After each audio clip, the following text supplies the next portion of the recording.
Good afternoon. I'm Brent Roussin, Manitoba's Chief Provincial Public Health Officer. Today we're announcing one additional case of COVID-19, bringing our total to 263. The total number of deaths related to COVID remains at 6. As of this morning, 7 individuals are hospitalized. Of that, 3 are in intensive care. 196 individuals are listed as recovered. There are 61 active cases. As of yesterday, an additional 786 lab tests were performed. This brings our revised total to 22,172. As announced last week, we've expanded our testing criteria. All symptomatic workers or volunteers who are still going to work outside of home. This includes people working in construction, transportation, manufacturing, grocery stores, all daycares, or any other critical businesses. If you're symptomatic, you're eligible for testing. Any symptomatic person who lives with a healthcare worker, or first responder, or worker in a congregate setting such as a correctional facility, shelter, long-term care, or residential facility are also eligible if symptomatic. We have been seeing our testing numbers go up. And so I think this message has gone out. We're going to continue to message that. People with symptoms, even if they're mild respiratory symptoms, and you think you fit our criteria, please call Health Links for further advice. Our criteria has long included those who have traveled outside of Manitoba in the past 14 days, those who have been in close contact with a confirmed case, all healthcare workers, lab workers who have worked with COVID-19 tests, or individuals who live or work in the north or a remote isolated community, a group setting such as people living in a correctional facility, shelter, long-term care, or a residential facility, or in a remote work camp. There's been some questions on whether these criteria would include individuals such as food inspectors or similar occupations, and the answer is yes. All those people who are currently working who are symptomatic are eligible for testing. We have been able to increase that testing capacity, so we're encouraging those who fit our criteria to be tested. We remind Manitobans that there should be no non-essential personal travel. The advice remains to stay home for the most part, leave for essential reasons. And this includes Manitobans regardless of where you're living. This virus is in every region of our province. For Muslim Manitobans celebrating Ramadan, again asking that this year you choose to celebrate differently, connect virtually, avoid large groups. We're trying to diminish the transmission of this virus. And so this year, continue to celebrate, and all my best wishes to you, but please do so virtually. The social distancing strategies to stay home for the most part, this includes messaging around going to the cottage. Should really be only headed there for essential reasons. If you do travel and you do need to go to a cottage, you should ensure you're only traveling with family members, that you're not visiting with others upon arrival. You avoid stopping for gas or other supplies along the way, and only visit local healthcare providers for emergencies. So I want to continue to thank Manitobans for their efforts at flattening our curve. We've been able to avoid significant community-based transmission or outbreaks in high-risk settings such as personal care homes. We've been working to continually to increase our testing capacity. We've expanded our testing criteria. We've expanded capacity within our healthcare system. We're working to continue to protect our personal care homes. We're moving to limit the amount of workplaces people working in personal care homes are able to work at. And this is all allowing us to look to the weeks coming to gradually lift some of these restrictions that we've had on Manitobans. We're going to do so very cautiously, very slowly, and follow our numbers very closely. But we're going to look to ways to safely reopen the non-essential businesses. Others will remain closed, but we'll do so in a phased approach. These changes will be introduced quite slowly and cautiously, as I say. We're going to follow our numbers to ensure limited transmission of the virus occurs. And our plans can always be subject to change based on the numbers that we see. But I think that, again, thank you to Manitobans for your efforts. Thank you for visiting our website, manitoba.ca/COVID-19. And we've been able to affect the transmission of this virus at this point. We need to be cautious. If we loosen up too quickly, we can see these numbers again climb. So encouraging all Manitobans to stay with the current public health guidance. As we move forward, like I say, we will be able to loosen some of these restrictions, but we're going to do so very slowly, and we're going to rely on Manitobans to follow advice with that as they have been up to now. So thanks again, and I'll pass it over to Lanette. Thank you. Good afternoon, everyone. I'm Lanette Siragusa, Chief Nursing Officer from Shared Health. I wanted to start today by thanking everyone who continues to support our healthcare workers in various ways. The Canada Post workers paraded around the Grace Hospital a few days ago to show their support, and we've had many restaurants and organizations continue to deliver meals and feed our staff at different sites. We had Earls make a few stops at Health Sciences Centre. Maple Leaf Foods dropped off some gifts for the staff at Bison Drive testing site a few days ago. So on behalf of healthcare workers, I want to thank everyone for their support and let you know it is greatly appreciated. The absolute best way Manitobans can support healthcare workers is to continue doing what they've been doing to flatten the curve. And that means staying at home when you can, certainly when you're sick, using social distancing measures when you need to go out, and practicing good hand hygiene. And I wanted to talk to you today about surgery. As we have mentioned before, there's going to be hills and valleys when it comes to dealing with COVID-19 over the long term. So a month ago, we began suspending non-essential surgical and diagnostics procedures to ensure that the healthcare system had the flexibility to respond to a rapid increase in the spread of the virus.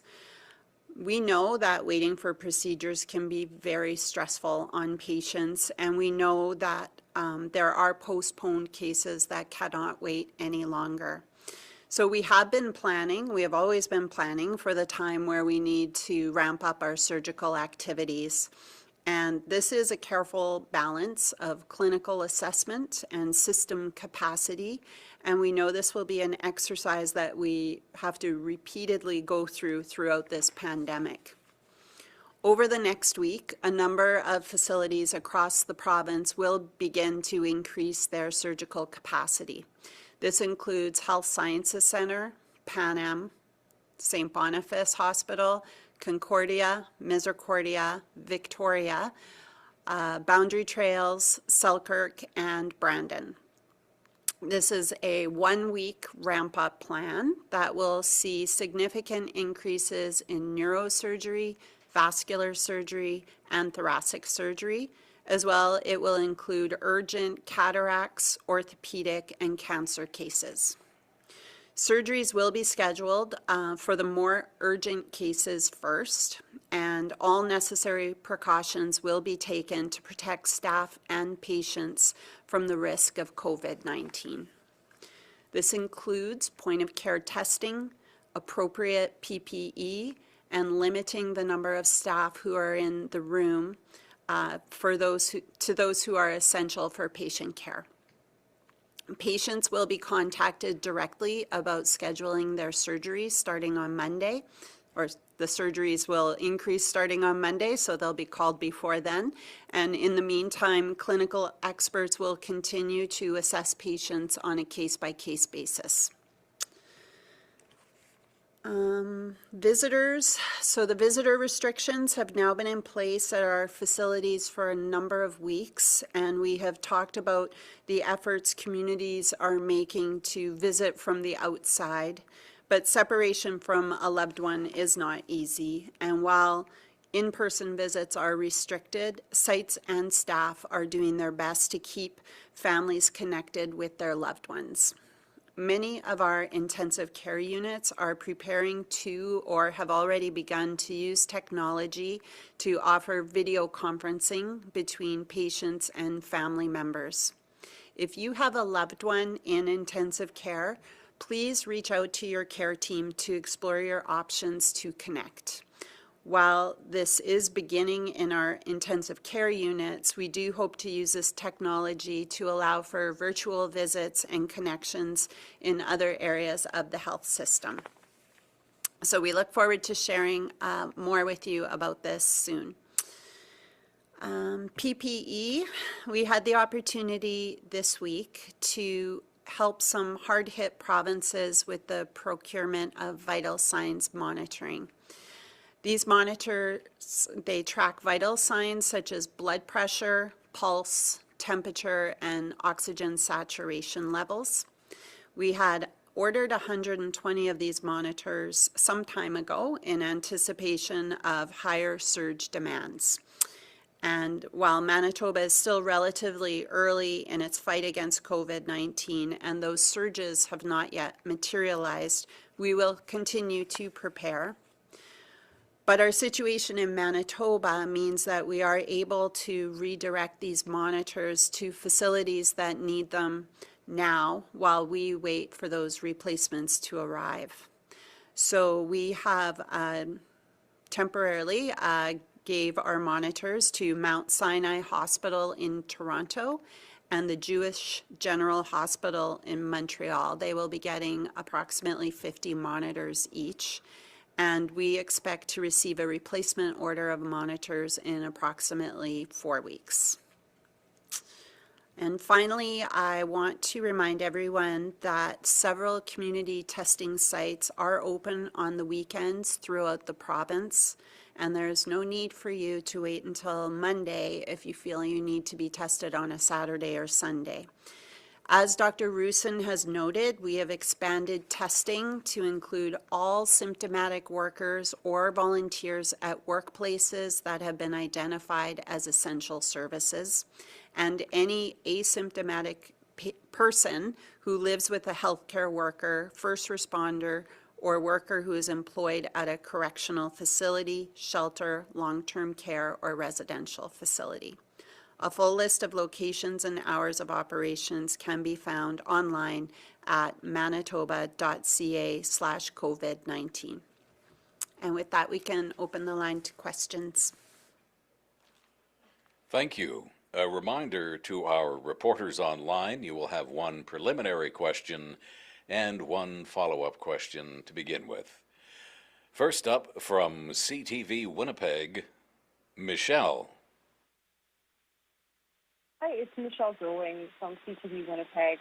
I'm wondering, because we're heading into a weekend which has gotten really good weather forecasts, can people have people over in their backyards, or what's your advice?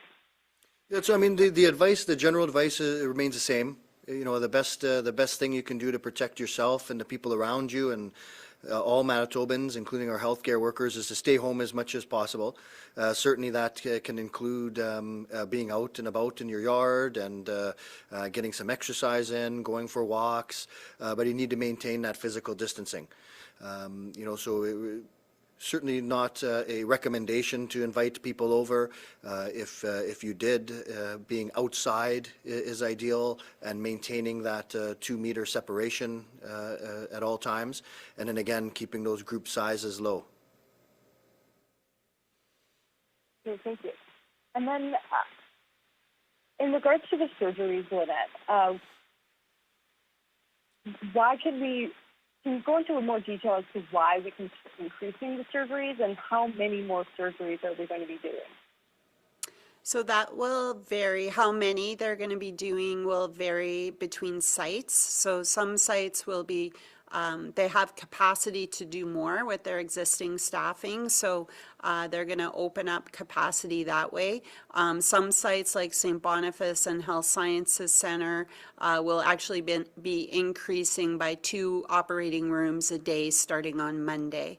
And it always was the plan. Like, we know that we can't slow down surgery long term. We can slow it down short term, and we sometimes do it during the summer or during Christmas or during a strike of any kind. We have slowed down, but we also know by experience there's only so long we can slow down for before we have to start building back up again. So the day we looked at we have to slow down and ensure there's capacity for COVID patients was also the same day we were planning on how to build up again.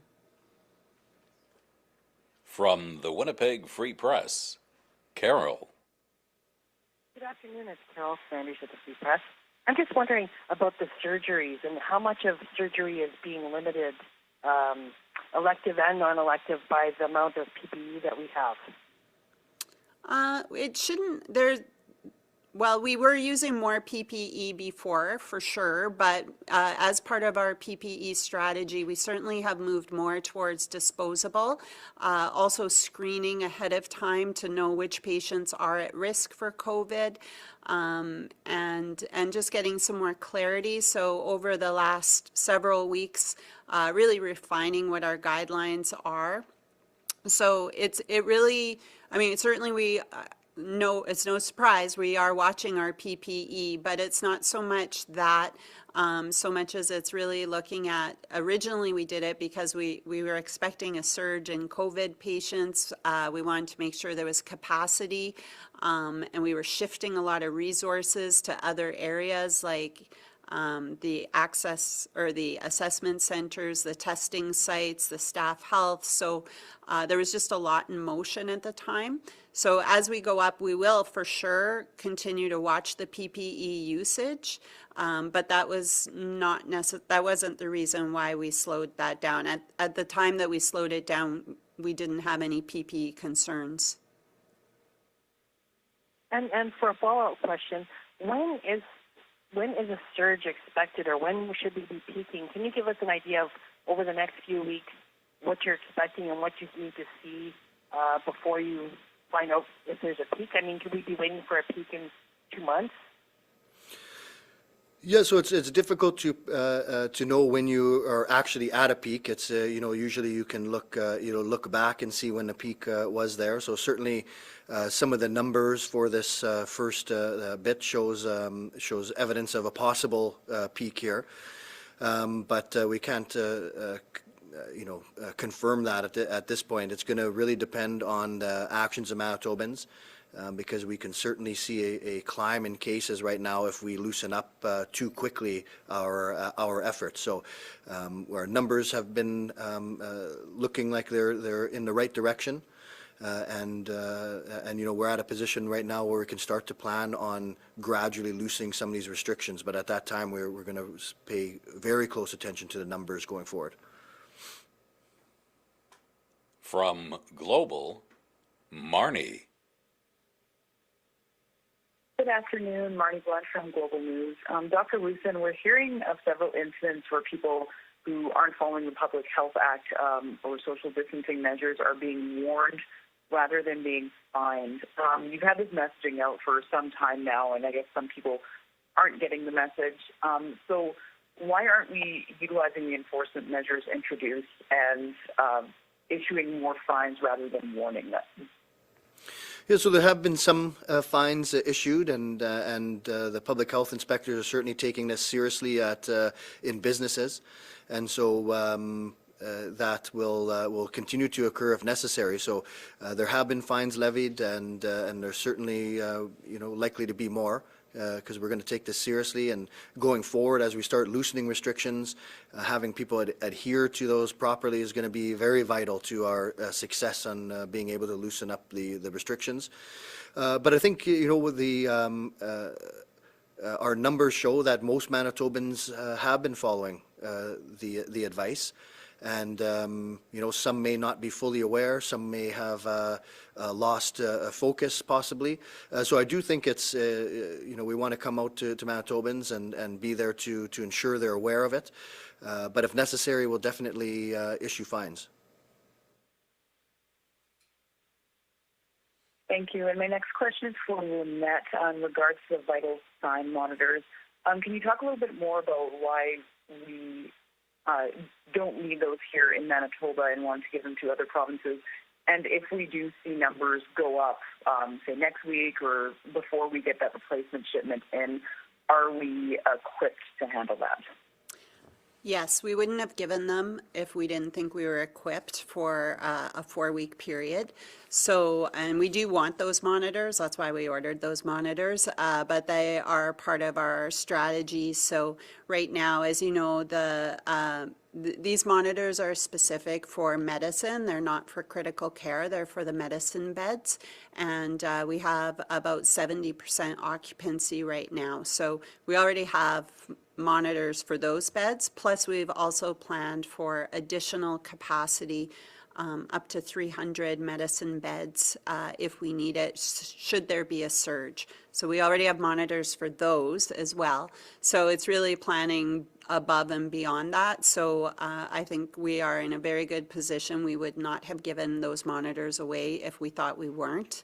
And we also are now top of the priority list for the vendors. So as soon as those monitors are ready to be shipped out, they'll be coming to Manitoba. From the Brandon Sun, Bud. Hello, Bud Robertson, Brandon Sun. You rattled off a lot of medical terms for the non-essential surgeries. For an old layman like me, could you go through what some of those surgeries would be and include like knee and hip surgeries and that sort of thing? Yeah, sure. So every hospital actually has kind of their own specialties, but then there's some hospitals that do a lot of everything. So if I were to, we've talked about that cancer surgery for sure. Even if they're slow-growing cancers, we want to start getting them done now. If there's any urgent cases, and sometimes that might not be life or death situation, but it can be it can compromise your life, really. So things that cause pain and stuff like that. So cancer surgeries, urgent surgeries, we would look at all realms. So there's lots of specialties of surgery, but the ones I rattled off was neurosurgery. So that's your brain and your spine, vascular surgery,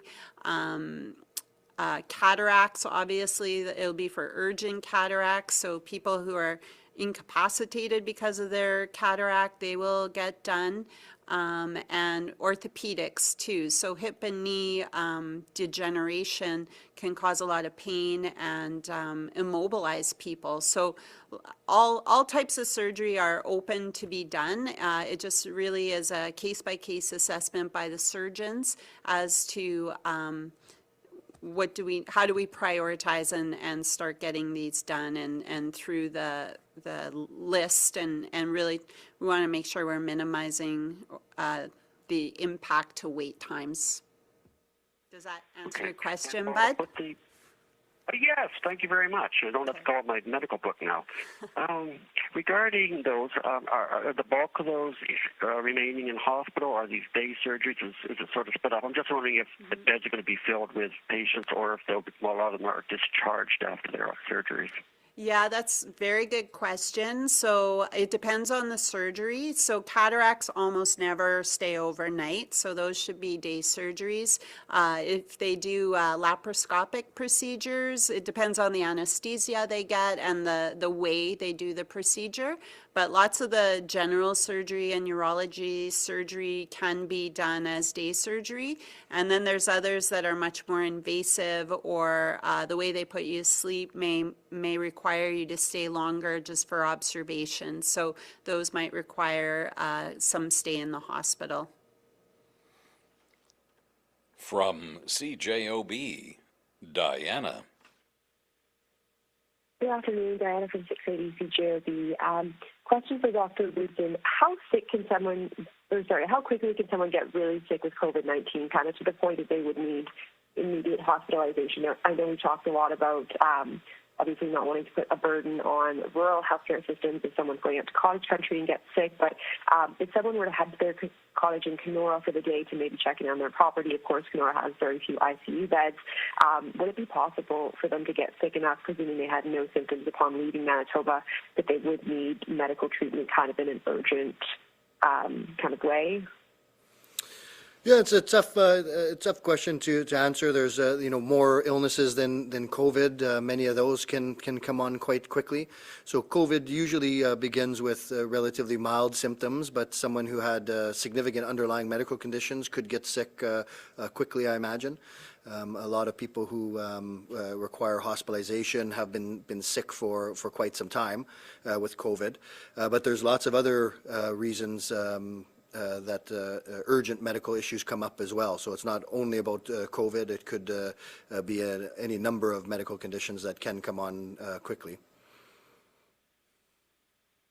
Okay, and as a follow-up, does the testing that we're doing now give the province accurate and enough data to share with Health Canada to get the best information sort of on where we've been with the pandemic and where we're going? We're kind of hearing from a lot of experts that we still aren't where we should be in testing and that widespread testing is needed. What are your thoughts on this? Manitobans have kind of been asking this quite frequently. Yeah, I think, well, if we look at our numbers nationally, we're sort of in the middle of the testing volume. I think there's, as far as metrics go, the number of tests done is not that significant of a metric. Things like the positive test proportion is significant, and Manitoba's is one of the lowest. So those are the type of numbers that we follow. So certainly we want to be able to test appropriately, and we've expanded our criteria quite recently, and we're looking to expand that again if we don't see our capacity being reached in the lab. But to pay very close attention to just simply the amount of tests done is not a great number to guide our response. From the Winnipeg Sun, Scott. Hi, Scott Billick here, Winnipeg Sun. I guess my first question is to Dr. Roussin, and kind of along that same vein about testing, but more just looking at yesterday's test, and you said earlier just about how maybe the message is getting across now. Do you know that for certain? Like, do you know the type of people that are getting tested, whether they're healthcare workers or contacts with that, or anybody that fits the criteria? Are you able to know that kind of on a daily basis, or was yesterday just a larger day, maybe more people went out, whatever it was? Yeah, some of that we know. That we certainly know that the almost everyone getting tested is symptomatic. We can certainly break down the for healthcare workers, because it's written on there. So of those tests yesterday, roughly 180 were for healthcare workers, and those were all negative. The other indicators, we would know those for cases. I don't really have a breakdown of all that to that degree of just people showing up for testing. Okay. And just the second one, and you were asked about the whole cottage thing before, but we get a lot of people asking, people getting antsy, they want to go to their cottage and that sort of thing. Can you just restate the fears of people going to the cottage, what that is? And I think you said in the past that, stopping and overwhelming local health centers that are smaller and maybe ill-equipped to kind of handle it. But is there anything else other than those, or are those really the main fears of people traveling to the cottage? Yeah, I mean, I think the overall message has been that if you can stay home as much as you can, that's your best way to protect yourself and others. And so that includes, not traveling anywhere, and that includes the cottage. So when you leave, then there's just a number of steps along the way that increase the risk. So like we say, if you travel only with the people you live with, if you go directly to your cottage, if you don't interact with anyone else, you don't stop for any goods or services along the way, you don't use health care along the way, then this is a fairly low risk. But that's a lot of buts. It usually will require an extra stop at the gas station, an extra grocery store visit, and possibly, a visit into a neighboring town. So those are the type of things that we really want to avoid. So, I think the general message is right now is to stay home as much as you can. And so that's the best advice. From CBC Radio Canada, Ezra. Hello, Ezra Cousineau from Radio Canada.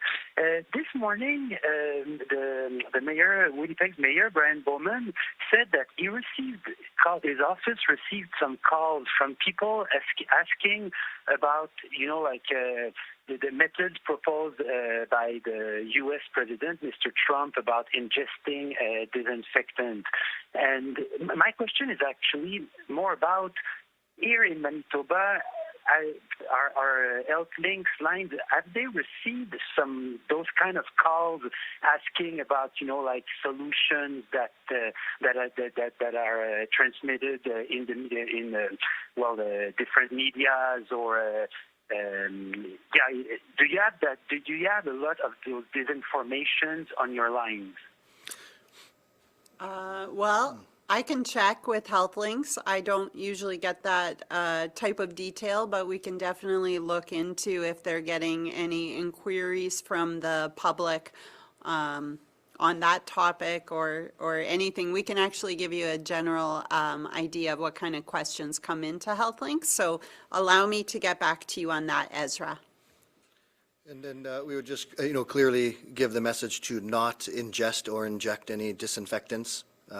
Followed only the advice of a healthcare provider on these things. So hand washing very frequently, but do not ingest or inject any disinfectants.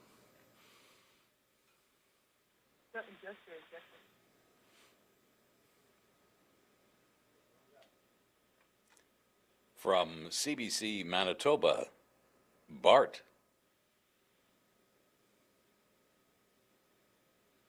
Hi, sorry, I was just muting. I was laughing for a moment. Pardon me. Dr. Roussin, the Premier has said that 2,000 tests is the target. You said you'd like to be able to get to a place where you could test all symptomatic people.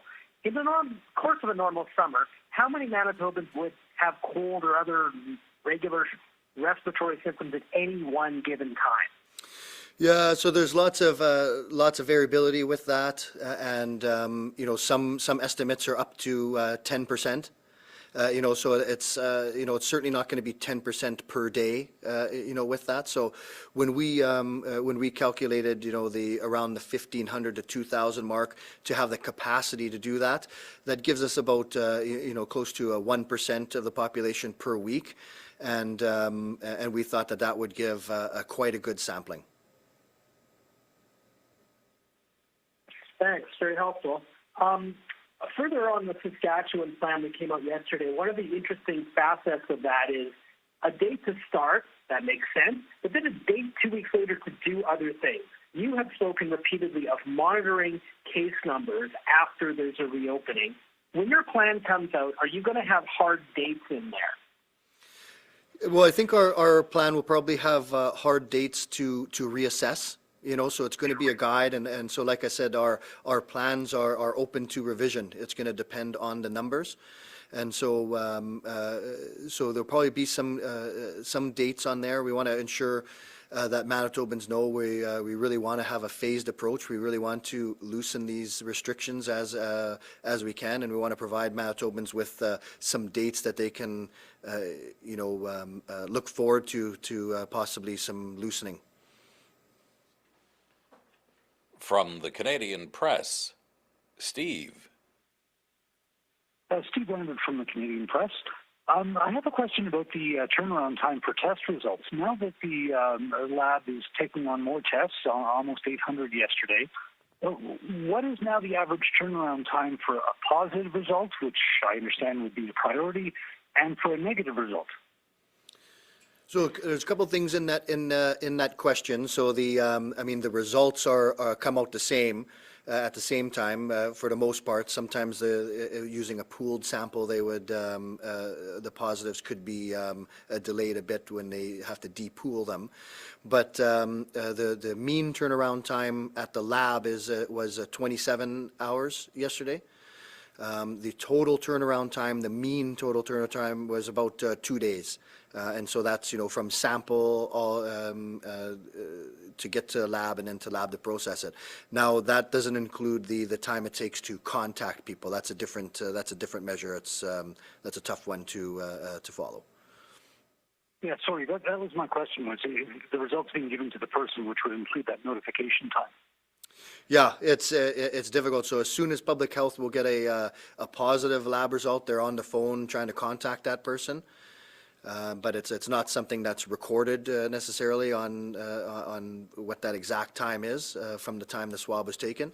And then a negative result takes a different process. They're called out through through Childcare right now. So it's 2 different processes. Okay, my follow-up question is about the public health orders. They expire at the end of next week.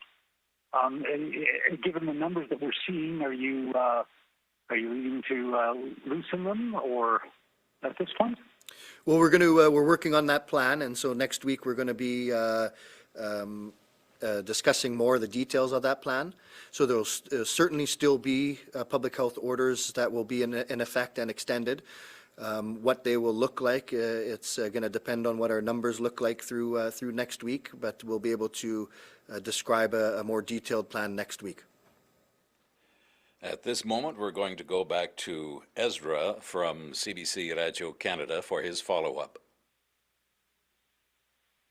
Thank you. The line I've cut.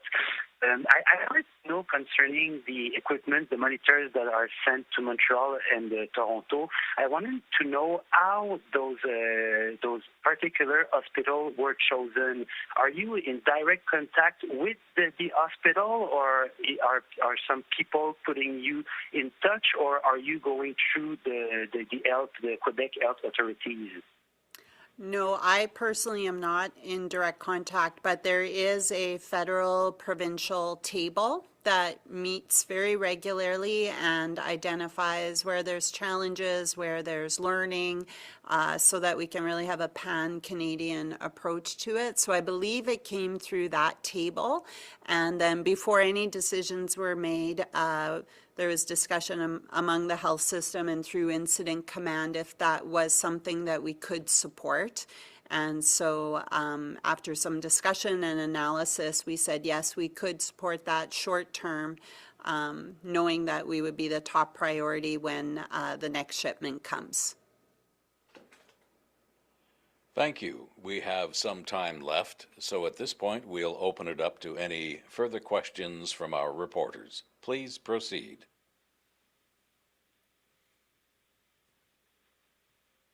Marnie Blunt from Global News. Lanette, do you have a cost for these vital sign monitors that you're able to share with us? Yeah, I do. They're about $3,000 each.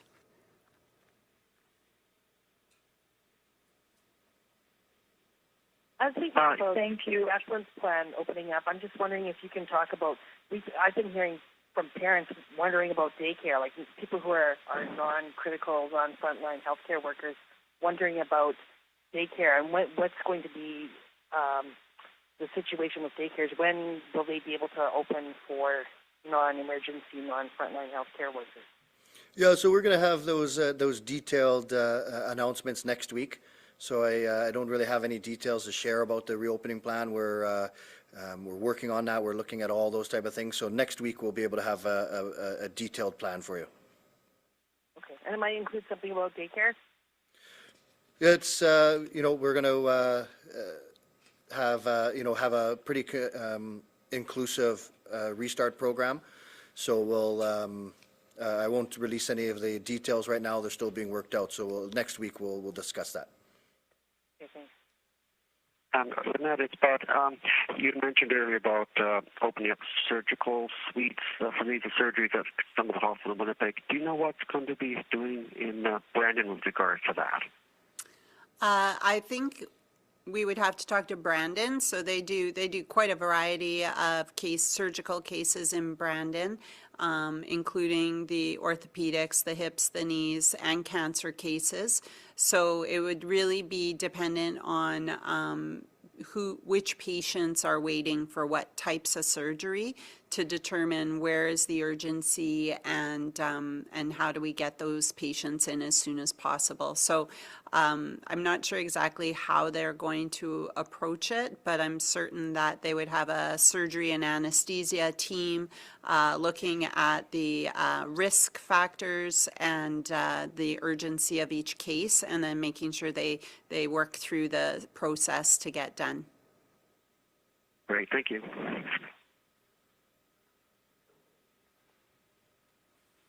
Dr. Roussin, start with you here. Is there any, because of the low numbers in the first few weeks of this pandemic here, are there any concerns about Manitoba being unusually susceptible to a so-called second wave? So we need to prepare and expect for other waves of this virus, or we're going to need to deal with this virus for quite some time. And so the things like immunity to this right now, we still don't know a whole bunch about it. So we need to continue to take a lot of precautions going forward. We don't know what a second wave may or may not look like.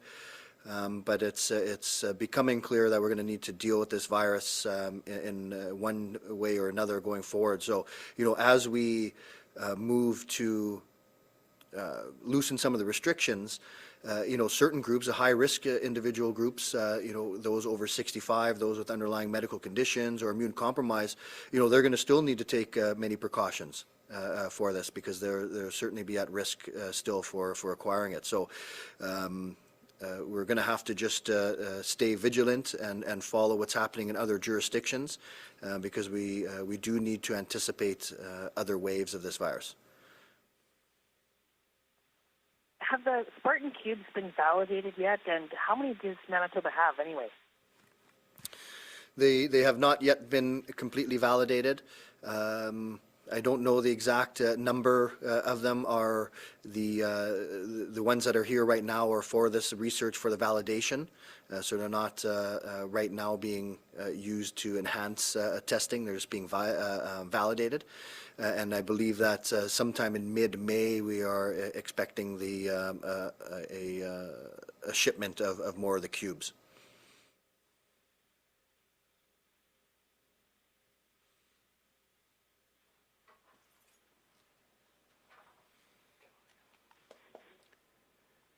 Thank you, everyone. This concludes today's media briefing. Thank you. Thank you.